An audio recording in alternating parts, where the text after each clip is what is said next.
10 plus, things that would horrify parents today. The danger and fun of growing up. Imagine a childhood where street play was normal, seatbelts were optional, and metal slides ruled the playground.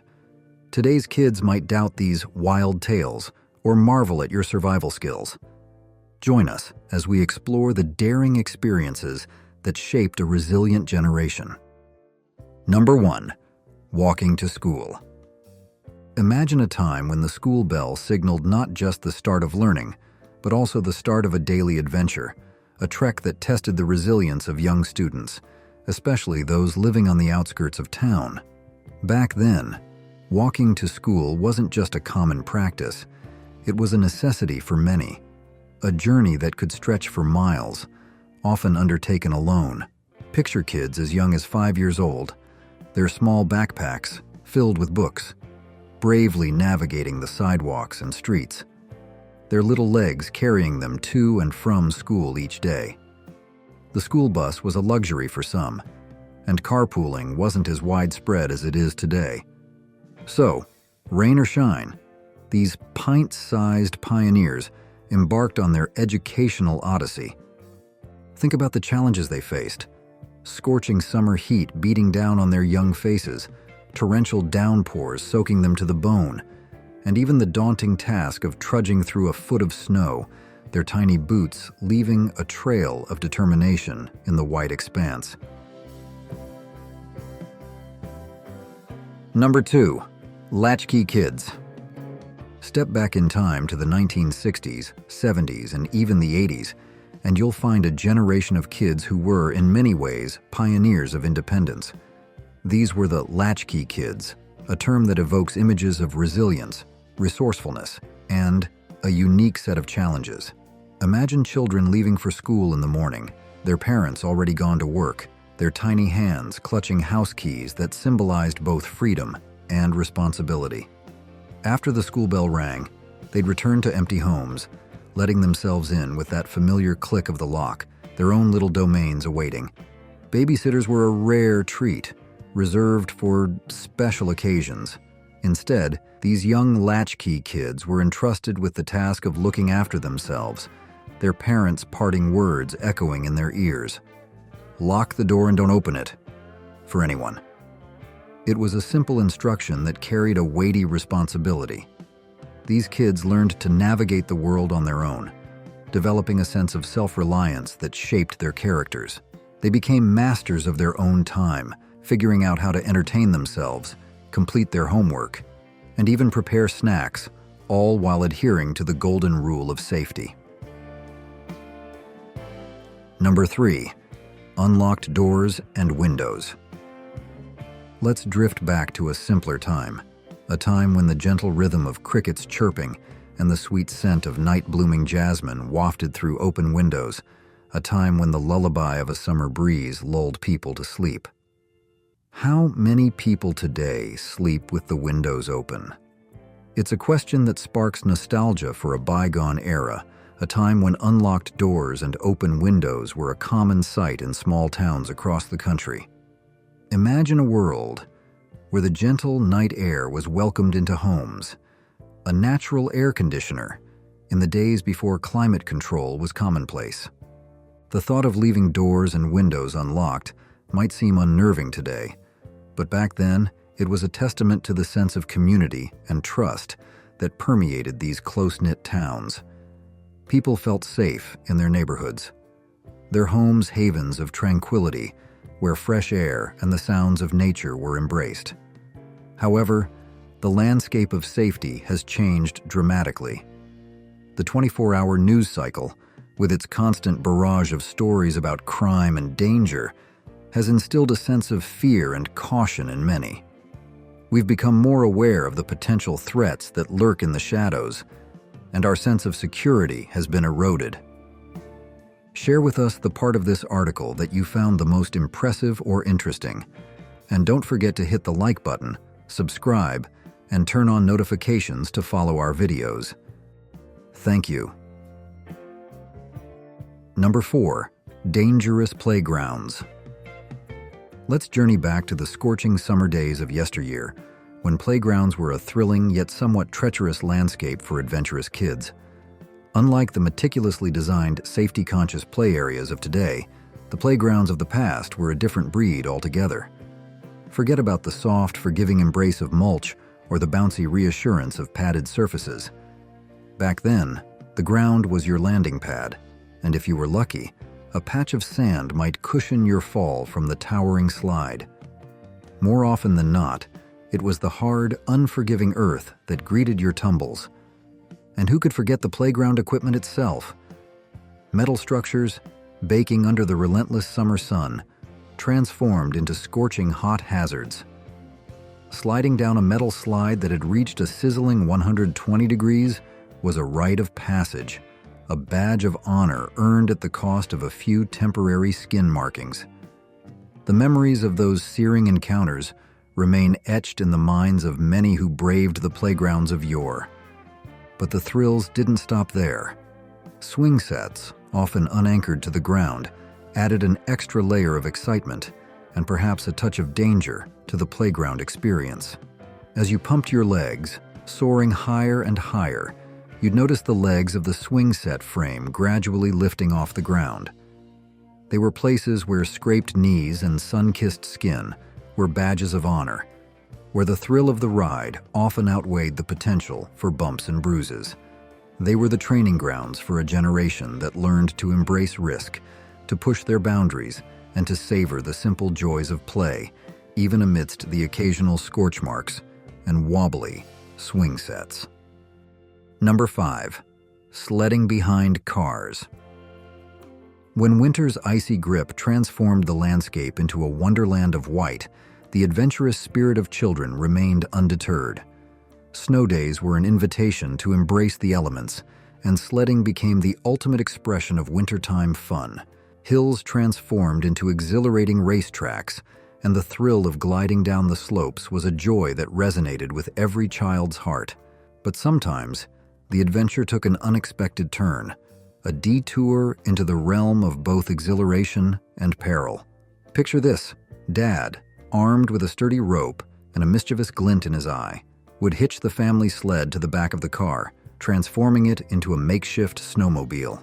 The neighborhood streets became a wintry obstacle course, and the thrill of being towed behind the car was a memory etched into the minds of many. However, this exhilarating pastime wasn't without its hazards. The presence of other vehicles on the road added an element of unpredictability, a reminder that this snowy joyride wasn't entirely risk-free. Number 6. No seatbelts. Step back in time to an era when the open road held a different meaning, a time when the freedom of movement within a car was unfettered by the constraints of seatbelts. While seatbelt laws have undoubtedly become a cornerstone of automotive safety, saving countless lives, there was a time when these life-saving restraints were not a legal requirement. Imagine a world where passengers could roam freely within the confines of a moving vehicle, untethered and unrestrained. Most cars of that era didn't even come equipped with seatbelts, and those that did often featured only lap belts, a far cry from the comprehensive safety harnesses we rely on today. Children could be found sprawled out in the spacious back of a station wagon, their imaginations transforming the carpeted expanse into a playground on wheels. Riding up front with mom or dad was a coveted privilege, offering a front row seat to the world outside. Comment number 1, if you enjoyed the content above. Number 7. Smoking in cars. Ashtrays were ubiquitous, standard features adorning every corner of the vehicle. Flip-down ashtrays in the back seat catered to the needs of rear passengers, while the front seat boasted a larger, slide-out ashtray, a testament to the prevalence of smoking on the go. For children riding in the back, secondhand smoke became an unwelcome but unavoidable passenger, a constant companion on car trips and family outings. Smoking wasn't confined to the automobile. It was a pervasive habit that permeated society. Stores, airplanes, restaurants, these were all common venues where the haze of cigarette smoke hung heavy in the air. Even the family dinner table wasn't immune to the allure of nicotine, with ashtrays often taking their place alongside the salt and pepper shakers. The omnipresence of smoking, coupled with its perceived normalcy, had a profound impact on young people, influencing many teenagers to adopt the habit themselves. Number 8. Bikes without helmets. Remember the exhilarating moment when you received your first two-wheeled bike? It was a rite of passage, a symbol of freedom and independence that opened up a world of possibilities for any child. The thrill of pedaling away with friends, embarking on adventures that stretched beyond the confines of your neighborhood, was the essence of childhood bliss. But in those carefree days, safety precautions weren't always top of mind. Bike helmets, now a ubiquitous sight, were a rarity back then. The concept of protecting your head from a potential fall wasn't as ingrained in our consciousness as it is today. Instead, we relied on our instincts and reflexes to navigate the bumps and obstacles that came with mastering the art of two-wheeled travel. Adding to the potential hazards were the metal-spiked pedals that adorned many bikes of that era. These unforgiving protrusions posed a constant threat to unsuspecting shins, leaving a legacy of scars that serve as permanent reminders of our youthful misadventures. And for those who dared to emulate the legendary Evel Knievel, attempting daring jumps off makeshift ramps, the potential for injury extended beyond mere shin scrapes. Number 9. Tanning with baby oil. Let's rewind to those sun-drenched Saturday mornings of yesteryear, when the carefree spirit of childhood reigned supreme, and the dangers of sun exposure weren't yet at the forefront of parental concern.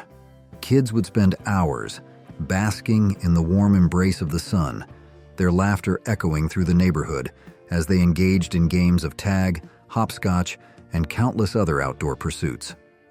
When the heat became too intense, they'd seek refuge under the shade of a towering tree or the cool embrace of a porch awning, their bodies naturally regulating their temperature.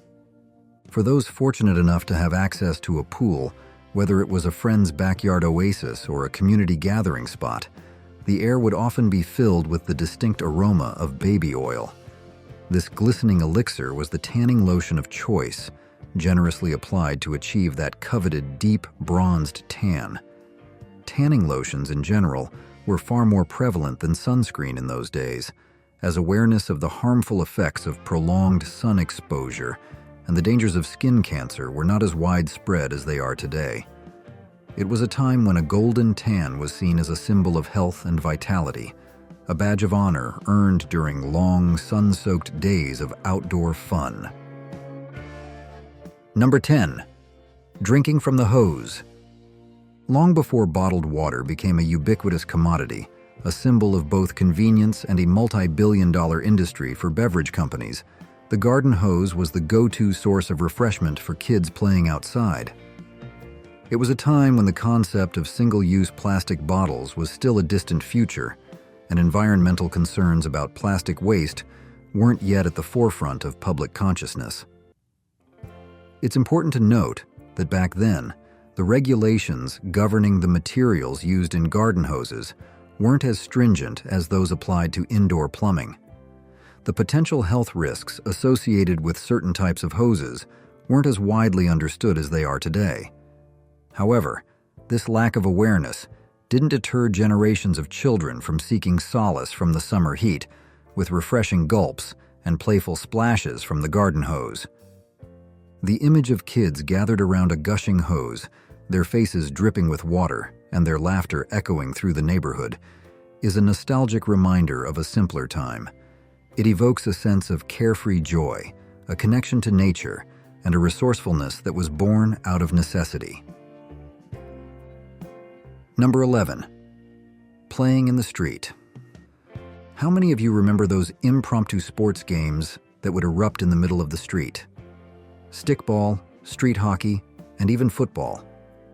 These were the games that defined our childhoods, played with a passion and intensity that rivaled any professional sport. The rules were simple, the boundaries fluid, and the obstacles, well, they were just part of the game.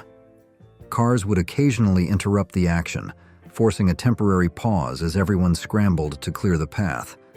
But as soon as the vehicle passed, the game would resume with renewed enthusiasm, the adrenaline still pumping from the near-miss encounter. Those street games were a testament to our adaptability and resilience. We learned to navigate the uneven terrain, to dodge oncoming traffic, and to make the most of the limited space available. And the physical toll? Well, that was just part of the fun. Skinned knees, bumps, and bruises were badges of honor, tangible proof of our dedication to the game and the joy we found in pushing our physical limits. Number 12. Metal roller skates. Strap on a pair of metal roller skates, the kind with clunky wheels and unforgiving buckles, and imagine yourself racing down the sidewalk, the wind whipping through your hair as you navigate the treacherous landscape of cracks, bumps, and uneven pavement. It was a test of agility and reflexes, a challenge that often resulted in scraped knees and bruised elbows, but the exhilaration of the ride was worth the occasional tumble. Number 13. Trampolines. And who could forget the joys of the trampoline? Back then, safety features like spring pads and safety nets were considered luxuries, not necessities. We'd launch ourselves skyward, defying gravity with reckless abandon, oblivious to the potential consequences of a misplaced landing. To further amplify the excitement, we'd sometimes add a treacherous concoction of dish soap and water to the trampoline surface, transforming it into a slippery slope of unpredictable fun. Broken bones were an unfortunate but not uncommon consequence of these soapy escapades. 10 mall restaurants that have disappeared. We want them back. Number 1. Hot Sam's Pretzels. Let's take a trip back in time and explore a beloved mall staple, Hot Sam's Pretzels. Picture yourself strolling through a bustling shopping mall in the 60s, the aroma of freshly baked pretzels wafting through the air. Hot Sam's, born in the suburbs of Detroit, became a go-to spot for a quick and tasty treat. Their Bavarian-style soft pretzels were a hit, and the brand quickly expanded, reaching over 175 locations across the country. Hot Sam's truly thrived in the 90s, becoming a symbol of mall food culture. However, the landscape of mall dining was changing, and in a move that surprised many, Hot Sam's was acquired by the famous cookie empire, Mrs. Fields. Despite this change, the pretzel's popularity couldn't be denied. Sadly, by the mid-2000s, the remaining Hot Sam's locations were rebranded as Pretzel Time, marking the end of an era. But Hot Sam's legacy lives on, even making a cameo appearance in the hit Netflix show Stranger Things, reminding us of the nostalgic charm of this classic mall pretzel shop. It's a reminder that even though trends come and go, the memories and flavors of our favorite mall treats can linger for years to come. Number 2. Harvest House Cafeteria. Now let's step into a time capsule and revisit a true pioneer of mall dining, the Harvest House Cafeteria. Imagine a time when you could enjoy a complete, satisfying meal for just over $1. Harvest House, a brainchild of the iconic Woolworth's 5 and dime stores, was a revolutionary concept. They started way back, serving ice cream even before malls were on the scene. You could say they were the granddaddy of the modern food court. In the swinging 60s, Harvest House expanded into shopping malls, offering a sit-down experience for shoppers craving a more traditional restaurant setting. Some locations were downright luxurious, boasting leather seats, plush carpets, and stylish brick accents. Large windows provided a view of the bustling mall activity, creating a vibrant atmosphere. Harvest House was a beloved destination for affordable home-style meals, a welcome respite from the shopping frenzy. However, as the decades rolled on, both Harvest House and Woolworths began to fade from the scene. By the 90s, they were becoming a distant memory, but their legacy as innovators in the world of mall dining remains. Number 3. Kenny Rogers Roasters. Yes, that Kenny Rogers, the country music legend, lent his name and star power to this roasted chicken venture. Starting in 1991, the chain quickly took flight, reaching over 350 locations within just a few years. They even earned a spot in pop culture history with a memorable mention on the iconic sitcom, Seinfeld. Kenny Rogers Roasters was famous for its juicy, flavorful roasted chicken and those irresistible corn muffins, made with real corn, no less. The aroma alone was enough to draw hungry shoppers in. However, like a catchy tune that fades too soon, Kenny Rogers Roasters' success was short-lived. Financial troubles hit, and by 1998, the company filed for bankruptcy. But the story doesn't end there.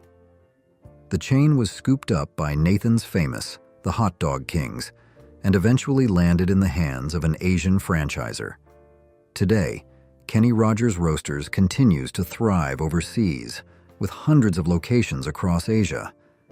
It's a reminder that even though a brand might disappear from one market, its appeal can find new life in another part of the world, proving that good food and a recognizable name can have lasting power. Have you ever been to any of the restaurants I just listed? Share your thoughts with us. Number 4. Karmelkorn.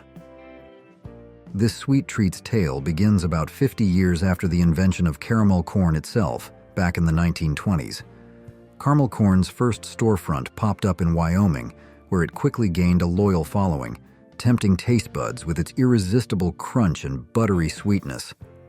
Then came the mall boom, and Karmelkorn seized the opportunity, setting up shop within these bustling retail hubs. By the 80s, they had become a familiar sight in malls across the nation, with over 200 locations spreading the joy of caramel corn. However, the landscape of retail was shifting, and Karmelkorn's fate took an unexpected turn. In a move that surprised many, the brand was acquired by the ice cream giant, Dairy Queen. As malls began to decline, so did the number of Karmelkorn locations. But the story doesn't end there. Today, Karmelkorn has embraced the digital age, offering its gourmet popcorn online through its remaining stores in Nebraska. It's a testament to the enduring appeal of a classic treat that has adapted to changing times, finding new ways to connect with fans who crave that unique Karmelkorn crunch. Number 5. Morrison's Cafeteria. This cafeteria-style eatery, born in Mobile, Alabama, in the Roaring '20s, offered a unique and affordable dining experience. Imagine a vast spread of over 70 menu items, from comfort food classics to regional specialties, all laid out before you in a tempting buffet. Morrison's thrived even during the challenging times of the Great Depression, becoming a go-to spot for hungry families seeking a satisfying and budget-friendly meal. As shopping habits evolved and consumers flocked to indoor malls, Morrison's followed suit, establishing a presence in these bustling retail centers. They quickly became a popular choice for shoppers seeking a break from the retail frenzy, offering a wide variety of options to please every palate. However, as the decades rolled on, the landscape of mall dining changed, and Morrison's began to fade from the scene. Today, you won't find a Morrison's in your local food court, but their legacy lives on in a surprising way. The restaurant group behind Morrison's also operates the popular casual dining chain Ruby Tuesday, a familiar sight in many malls and shopping centers. So, while Morrison's may be a memory, its spirit of offering delicious and accessible food continues to thrive in a new form. Number 6. Orange Julius. This iconic brand's story begins in sunny Los Angeles, almost 100 years ago. It all started with a simple yet ingenious idea, blending fresh orange juice with ice and a touch of sugar, creating a frothy, tangy delight. The drink was an instant hit, and Orange Julius quickly gained a loyal following. They even expanded their menu to include hamburgers, becoming a one-stop shop for a quick and satisfying meal. Through franchising, Orange Julius spread its wings across America, reaching over 400 locations by the swinging '60s. A major turning point came when the company was acquired by International Industries, Inc., paving the way for further expansion. By the 80s, Orange Julius had become a familiar sight in mall food courts nationwide, often found under the same roof as Dairy Queen, another beloved treat destination. However, as the landscape of mall dining evolved, standalone Orange Julius locations began to disappear. By 2018, they had vanished from the scene. But the story doesn't end there. Today, you can still find that signature Orange Julius flavor at Dairy Queen locations, some of which may even reside in those remaining shopping malls. It's a testament to the enduring appeal of a classic beverage that has found a new home within another iconic brand, ensuring that future generations can continue to enjoy that refreshing Orange Julius experience. Number 7. Britling Cafeterias. This story begins in 1919 in Birmingham, Alabama, when founder W.B. Johnson, inspired by the novel Mr. Britling Sees It Through, decided to bring a unique cafeteria-style dining experience to life. Britling Cafeterias quickly became a beloved destination, offering a vast array of dishes to satisfy every taste and budget. Their slogan, "Good food is good health," resonated with customers who appreciated the wholesome and affordable meals. The chain expanded beyond Birmingham, reaching suburban areas and even venturing into other states. While not typically found in traditional food courts, Britling Cafeterias often occupied prime locations within malls and shopping centers, becoming a familiar sight for shoppers seeking a break from the retail hustle. However, despite their initial success, Britling Cafeterias faced challenges in the ever-evolving restaurant industry.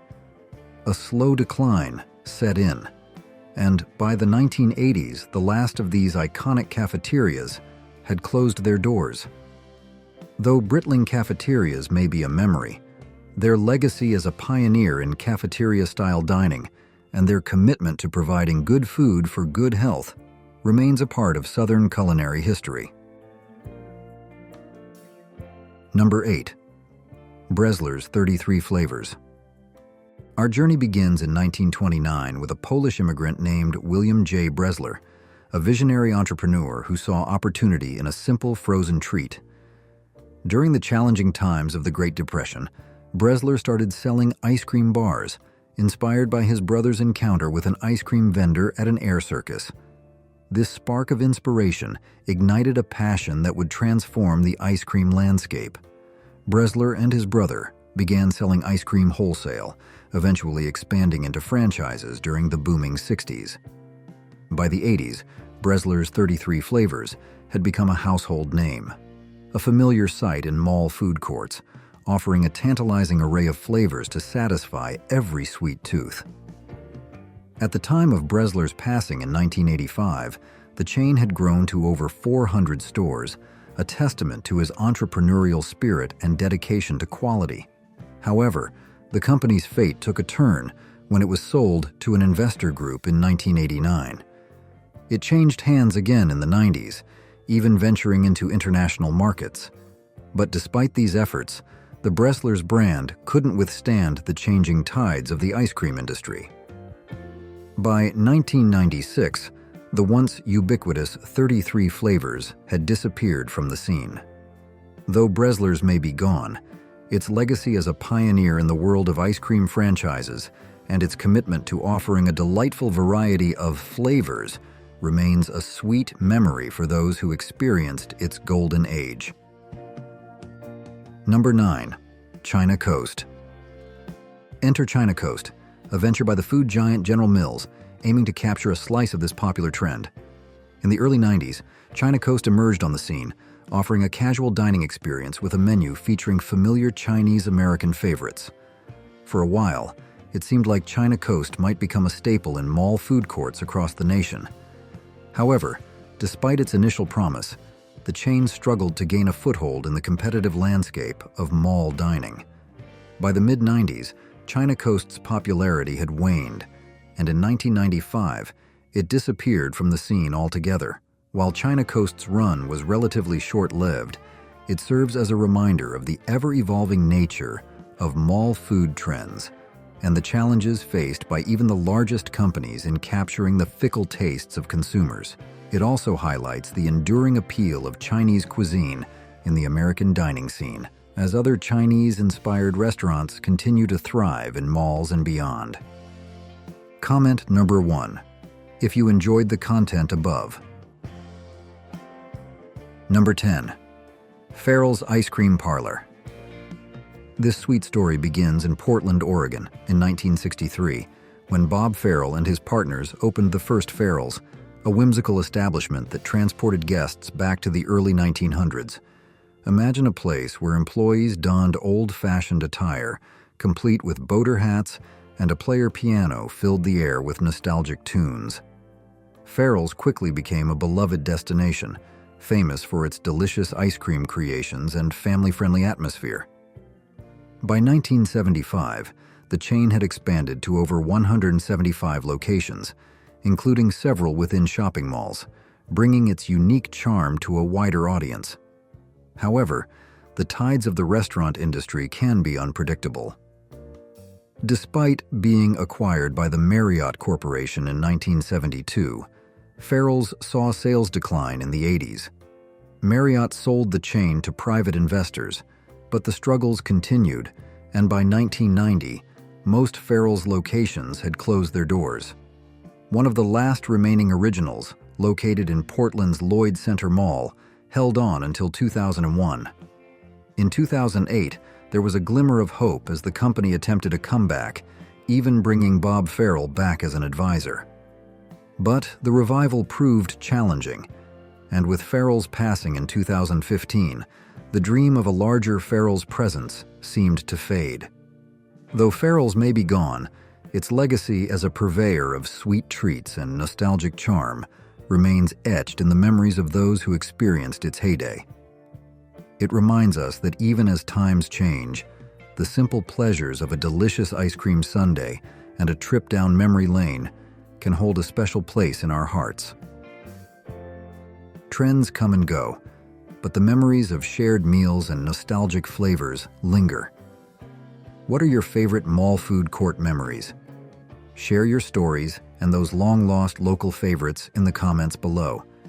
Thanks for joining us on this trip down memory lane. We'll see you in the next video, where we'll explore even more fascinating chapters in the world of food.